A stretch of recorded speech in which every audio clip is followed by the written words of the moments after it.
우리는 지난주에 약 2년간의 두란노 서원 집중 사역을 비롯해서 약 3년간의 에베소 사역의 결과가 어떻게 나타났는지를 살펴봤습니다.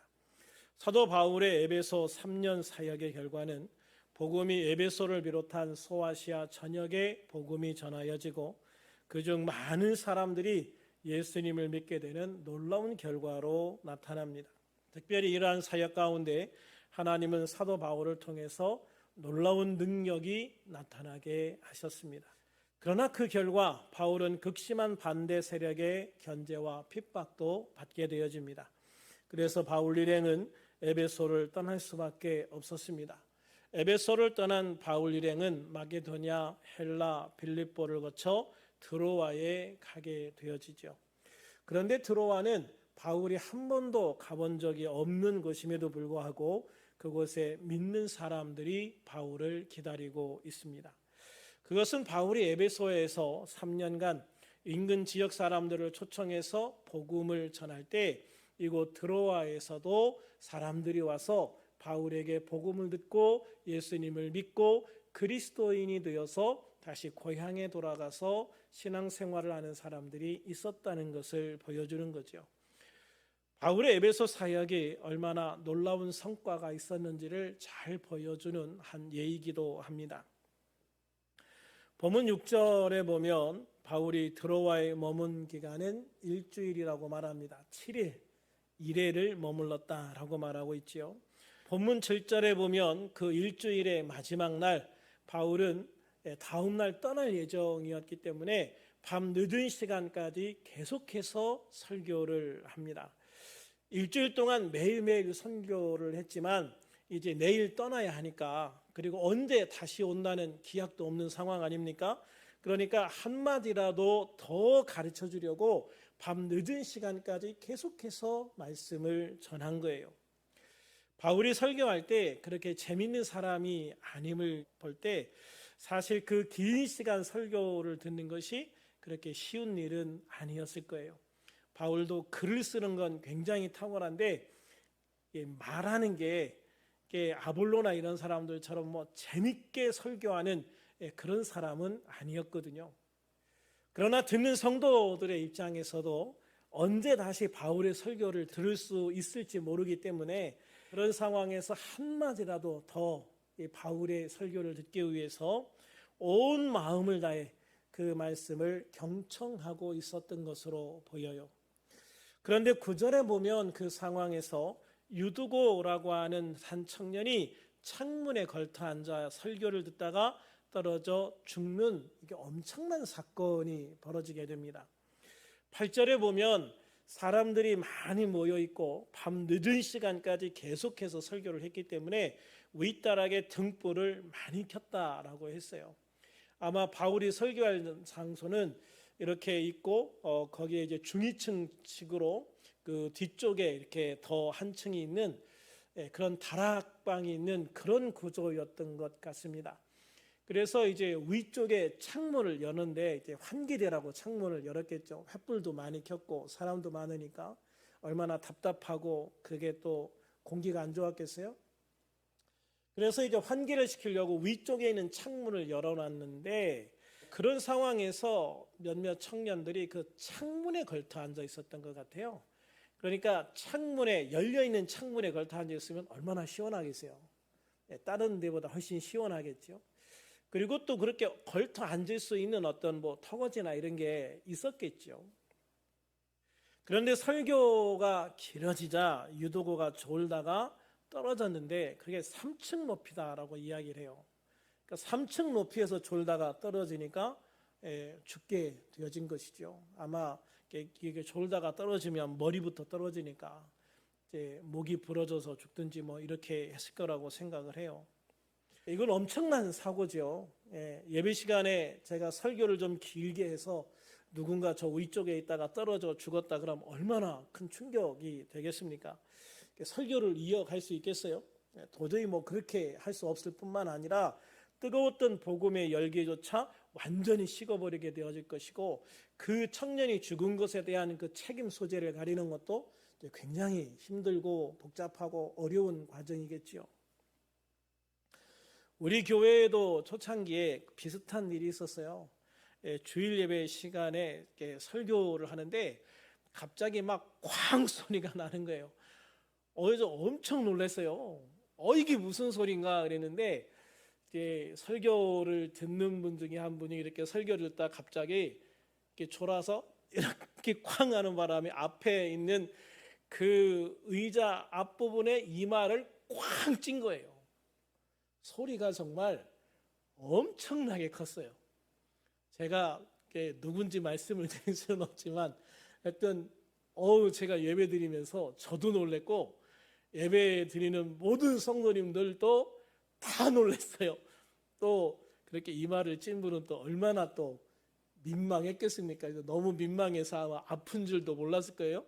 드로아에서는 유도고라는 청년이 졸다가 3층 높이에서 떨어져 죽었으니 그것에 비할 바가 아니겠죠. 엄청난 충격이 교회 안에 있었을 거예요. 아마도 이것은 교회 성장을 방해하고 시험에 들게 하려는 사단의 간교한 계략이 그 뒤에 숨어 있을 수도 있다고 생각을 해요. 그 청년이 떨어져 죽은 게 사탄의 계략이 아니라 청년이 떨어져 죽음으로 인해서 당황하는 그 분위기 속에 사탄이 역사할 수 있다 이 말이에요. 그래서 실제로 그 사건을 통해서 막 당황하고 막 이 청년 죽은 거에 책임을 져라 하고 막 이렇게 소란이 일었다면 그럼 100% 사단의 계략에 말려들게 되어지는 것이죠.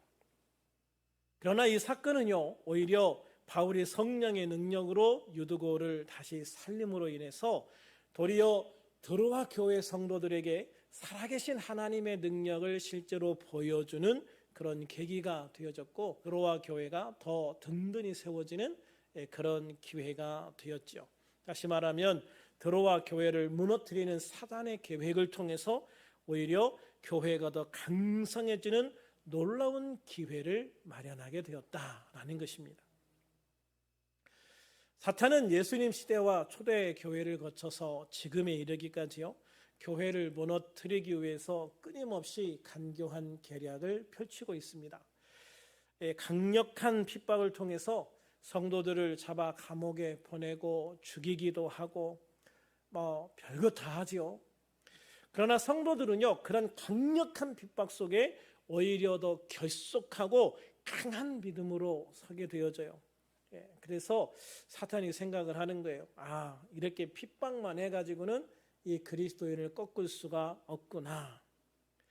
그래서 사탄은 다른 계략을 쓰기를 시작해요. 바로 성도들을 나태하게 만드는 거예요. 아무런 핍박도 가하지 않습니다. 교회에 직접적으로 가하는 핍박도 없습니다. 그런 것처럼 보이게 하는 거예요. 그러나 그것이야말로 기독교의 가장 큰 위협이 되는 핍박이라는 걸 우리가 알아야 돼요. 우리가 코로나 시대 3년을 거치면서 이미 경험한 것들이에요. 당시 정부는 자신들의 실수를 덮기 위해서 교회를 이용하죠. 마치 교회가 코로나 전파의 온상인 것처럼 보이도록 교묘한 여론전을 펴요.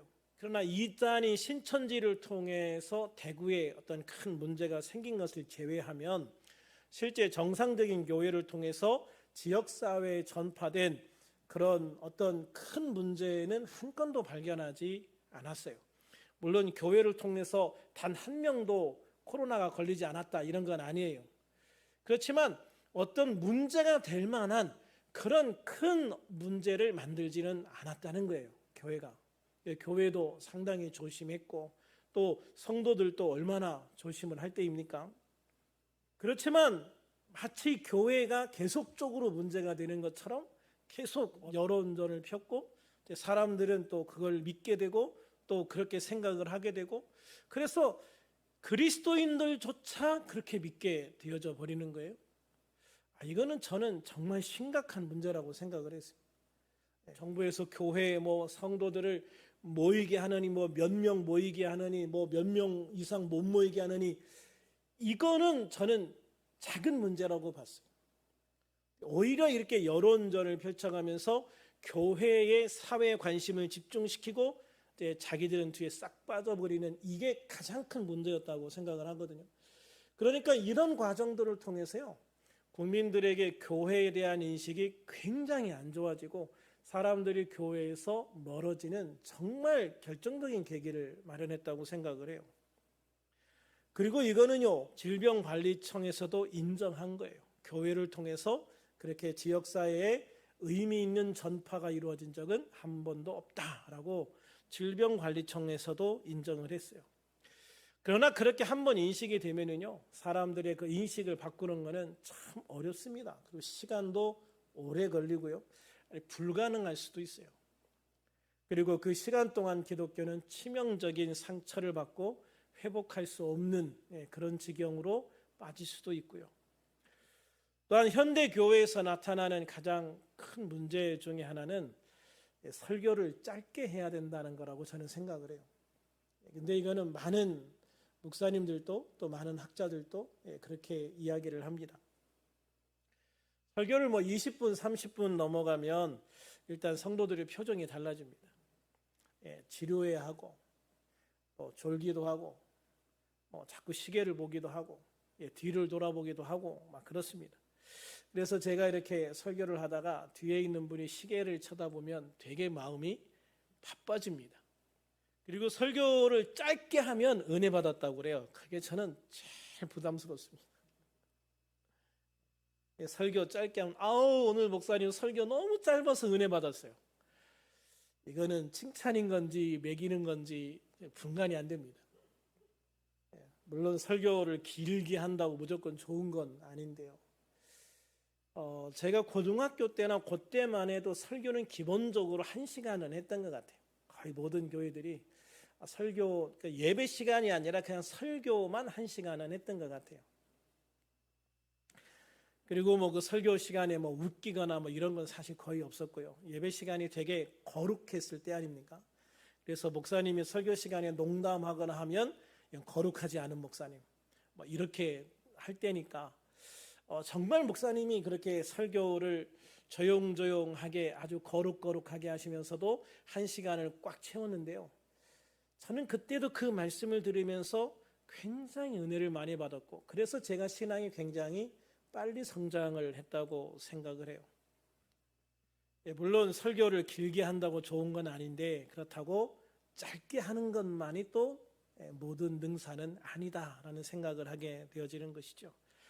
물론 설교가 좀 재미있으면 좋겠는데 저처럼 재미있게 하는데 은사가 없는 사람들은 어쩔 수가 없습니다. 장경동 목사님 왔을 때 장경동 목사님하고도 이렇게 밥 먹어서 얘기하다 보니까 장 목사님 재밌어야 돼, 울려야 돼, 웃겨야 돼, 그래서 저하고 얘기하더니 요 목사님 그냥 진지하게 해라. 장경동 목사님도 저하고 얘기하면서 포기하신 것 같습니다. 재밌게 하는 거. 근데 어차피 설교가 코미디 빅리그 같은 그런 재밌는 시간은 참 되게 어렵잖아요. 장경동 목사님도 자기 교회에서는 그렇게 안 하시더라고요. 설교는 실제로 우리의 삶의 문제를 다루기 때문에 진지할 수밖에 없는 거죠. 그리고 그 진지한 문제를 다룰 때 양념식으로 잠깐 유머를 섞을 수는 있겠지만 그 유머가 주는 아니잖아요. 그래서 정말 설교는 진지한 거다. 저는 그렇게 생각을 해요. 그리고 성경에 나오는 선지자들과 예수님과 사도들의 설교를 봐도요, 사람들을 재밌게 하려고 하는 설교는 없어요. 단 한 편의 설교도 없어요. 사도 바울의 설교도요, 어떻게 보면은 딱 랍비식이었을 거예요. 유대교 랍비. 왜냐하면 사도 바울은 유대교 랍비 교육을 받은 사람 아닙니까? 그리고 공인된 랍비였고요. 그래서 유대교 랍비식으로 설교를 했다면 이런 말의 톤의 변화도 거의 없었을 거예요. 아주 거룩하게, 목소리 톤도 거의 일정하게, 그래서 거의 1시간에서 1시간 반 정도를 평상시에도 설교를 했을 거예요. 하지만 2시간, 3시간 넘어갔을지도 모르죠. 예수님 같은 경우는 실제로 한번 설교를 시작하면 몇 시간을 이어가셨던 것 같아요. 그래서 예수님도 여러 가지 뭐 예화 같은 거를 잠깐씩 뭐 들기도 하시지만 예수님의 설교는 기본적으로 굉장히 진지하고 또 사람들이 듣기에 굉장히 거북한 설교가 많아요. 왜냐하면 사람들을 책망하는, 죄를 책망하는 설교들이 많기 때문에. 그리고 뭐 팔복이나 뭐 이런 설교, 또 산상수훈이나 뭐 이런 걸 보더라도 사람들이 들을 때 이거를 예수님한테 직접 들었으면 얼마나 부담스러웠을까. 사실 일반적인 사람들이요, 그냥 일반적으로 쉽게 행할 수 있는 말씀을 하시는 게 아니에요. 예수님의 말씀을 듣다 보면 정말 다 포기해야 따라갈 수 있는, 정말 이 세상에 있는 모든 것들을 다 버리고 다 포기해야만 따라갈 수 있는 것들을 사람들에게 요구하시는 설교가 거의 대부분이란 말이에요. 그러므로 우리들은 설교를 들으면서요, 재미를 추구하려고 하는 것보다 이 말씀 속에서 나의 삶에 무엇을 요구하고 있는지를 생각을 해야 돼요. 저는 설교는 그거라고 생각을 해요. 이 설교를 통해서 과연 내가 오늘 내 삶에 무엇을 변화시켜야 되는가? 내가 무엇을 버리고 무엇을 취해야 되는가? 무엇에 열심을 내야 되고 어떤 것을 회개해야 되는가? 우리는 이런 부분들을 끊임없이 생각하면서 설교를 들어야 되거든요. 그래서 설교가 실제적으로 나의 삶을 변화시킬 수 있는 시간이 되어야 하는 것이죠. 그래서 우리는 이 말씀에 시간을 투자할 수 있는 사람이 되어야 돼요. 사실 우리들이 살면서 뭐에 그렇게 많은 시간들을 투자할까요? 저도 뭐 집에 가면 뭐 힘들고 뭐 그럴 때는 그냥 넋놓고 TV를 보는 시간도 많으니까, 어떨 때는 제 TV를 보면서 이렇게 허비하는 시간도 많겠죠. 때로는 뭐 신문 같은 거 보면서 허비하는 시간도 있겠죠. 물론 신문이나 전 이런 걸 보면서 제가 무엇을 설교해야 될지를 찾기 위해서 설교를 많이 보고 뉴스를 많이 뒤져보기도 하지만, 그런데 어쨌거나 그것이 조금 과해지면 그게 그냥 버리는 시간이 되는 거예요. 어떤 시간은 뭐 컴퓨터 게임을 하느라고 버리는 시간도 많을 거고, 또 뭐 재미있는 뭐 당구나 또 옛날 뭐 바둑이나 뭐 이런 것들. 제가 옛날에 조금 당구를 치다가 안 친 이유가, 당구를 치니까 정말 시간이 너무 빨리 가는 거예요. 그러니까 또 그거에 또 관심을 갖다 보니까 다른 거에 관심이 하나도 안 생겨요. 정말 당구 배울 때 칠판 쳐다보면 그게 당구대로 보여가지고 공이 이렇게 왔다 갔다 한다는 게 보인다고 하는데 이게 진짜예요. 누우면 천장이 당구대로 보이고 막 그렇습니다. 그래서 저도 처음에 그 당구 배울 때 그때 막 그렇게 해가지고 처음에 이게 30부터 시작해가지고 막 해가지고 50, 80 막 이렇게 올라가면 재밌거든요. 그런데 어느 순간 이게 뭐 하는 짓인가라는 생각을 했어요.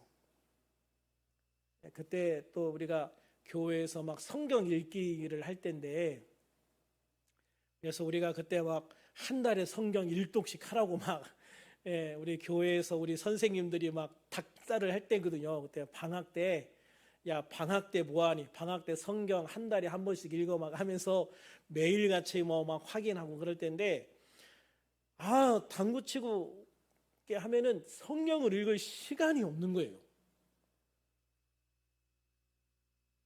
그런데 또 우리 또 담임 선생님도 같이 당구 쳤거든요.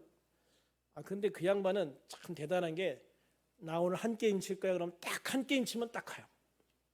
그런데 우리는 그게 안 되는 거예요. 그게 절제가 안 되는 거예요. 그래서 어느 순간 이렇게 절제가 안 되면 더 이상 하면 안 되겠다라는 생각이 들어서 그때 그냥 안 하기 시작을 한 거거든요. 그래서 그때부터 지금까지 당구는 안 쳐요. 이번에 청년들 수련회 갔을 때 진짜 한 30몇 년 만에 처음으로 큐대 한번 잡아봤네요. 그 안에 그 당구대가 있어가지고. 근데 이렇게 살아가다 보면 정말 의미 없이 무의미하게 뭔가에 빠져서 시간을 낭비하는 게 사실 너무 많더라고요. 그래서 정말 내 삶에 주어진 시간들 중에서 어느 것에 내 시간을 쓸 건가? 무엇에 내 시간을 투자할 건가? 돈에 관심이 있는 사람은 돈에 시간을 투자할 거고, 건강에 관심 있는 사람은 건강에 투자할 거고, 또 영적인 일에 관심 있는 사람은 영적인 것에 투자할 거고, 다 자기의 관심사에 따라서 투자하는 시간들이 달라질 거예요. 물론 그렇다고 거기에만 올인하는 게 아니고, 영적으로 투자한다고 하더라도 건강도 생각을 해야 되고, 다른 것들도 이렇게 여러 가지를 같이 해야 되지만, 그러나 가장 많은 시간을 무엇을 위해서 쓰는가? 이거는 우리가 한번 진지하게 생각해 볼 필요가 있다고 생각을 해요. 신명기 6장 6절부터 9절에 보면은요, 오늘 내가 내게 명하는 이 말씀을 너는 내 마음에 새기고 내 자녀에게 부지런히 가르치며 집에 있을 때에든지 길을 갈 때에든지 누워 있을 때에든지 일어날 때에든지 이 말씀을 강론할 것이며, 너는 또 그것을 내 손목에 매여 기호를 삼으며 내 미간에 붙여 표로 삼고 또 내 집 문설주와 바깥문에 기록할지니라 라고 말씀을 하시고, 이거는요 너에게 있어서 하나님의 말씀이 가장 중요하니까 이거는 절대 놓치면 안 돼. 자녀들에게도 이거를 절대 놓치면 안 돼. 너와 내 자녀의 삶에 하나님의 말씀이 이렇게 중요하니까 너는 이 하나님의 말씀에 시간을 투자하고 하나님 말씀을 꼭 붙잡고 하나님 말씀으로 살아가라 라고 하시는 말씀이잖아요. 왜 그렇게 말씀을 마음에 새기고 자녀들에게 부지런히 가르쳐야 하는가? 말씀에는 생명이 있기 때문이에요. 말씀에는 구원이 있기 때문이에요. 말씀에는 인생을 살아가는 지혜가 있기 때문입니다. 말씀에는 인생의 문제를 뚫고 뛰어넘을 수 있는 하나님의 능력이 그 안에 있기 때문입니다. 그러므로 우리들은 항상 하나님의 말씀에 시간을 투자할 수 있는 복된 성도가 되기를 주님의 이름으로 축원합니다. 또한 우리가 본문에서 중요하게 바라볼 것은요, 유두고를 통한 하나님의 기적입니다. 예수님 당시의 건물들을 통해서 보면 당시 유두고가 앉아있던 창문은 보통 3층 높이라고 그래요. 그러니까 이 실내가 굉장히 높았다는 것이죠. 그리고 아마 그 뒤쪽에 이렇게 다락방처럼 벽이 없는, 그러니까 이렇게 우리가 흔히 중위층이라고 하는 그런 식의 구조였을 거라고 생각을 해요.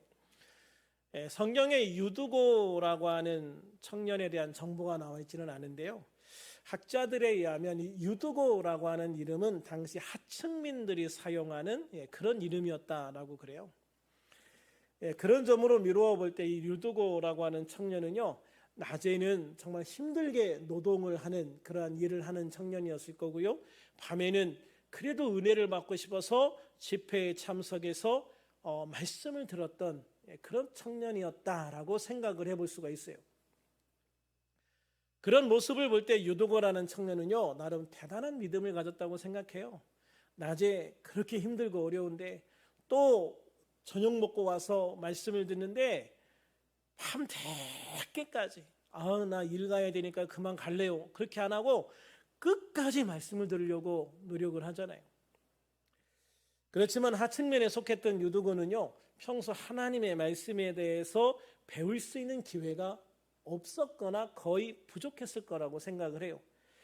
그래서 말씀을 배우고 싶은 열정은 대단했는데 말씀을 들어도 그렇게 속속 이해는 되지 않았을 가능성이 높다. 그러니까 말씀을 듣고 말씀을 배우고 싶은데 저게 도대체 무슨 말씀일까? 저 말이 무슨 말씀일까를 정확하게 이해하지 못하는 부분들이 많았을 거라는 거예요. 그래서 졸았을 거다라는 생각을 하는 거죠. 육신이 피곤하기도 했지만 그래서 졸았을 가능성도 많다. 우리도 그렇잖아요. 뭔가 이렇게 이해가 안 되는 이야기를 듣고 있으면 졸립니다. 이 설교를 들을 때도 내가 그냥 쏙쏙 이해가 되면 졸리지 않아요. 어떤 분 성도님은 제가 이렇게 설교를 했는데 그날 당신이 유일하게 암송하고 있는 그 성경 말씀이 제가 이제 딱 예제로 딱 이야기를 했다는 거예요. 그러니까 그 말씀을 그냥 내가 정말 딱 한 구절 외우고 있는데 그 말씀을 목사님이 딱 얘기하니까 그냥 그게 그렇게 은혜가 되고 잠이 싹 달아나더라.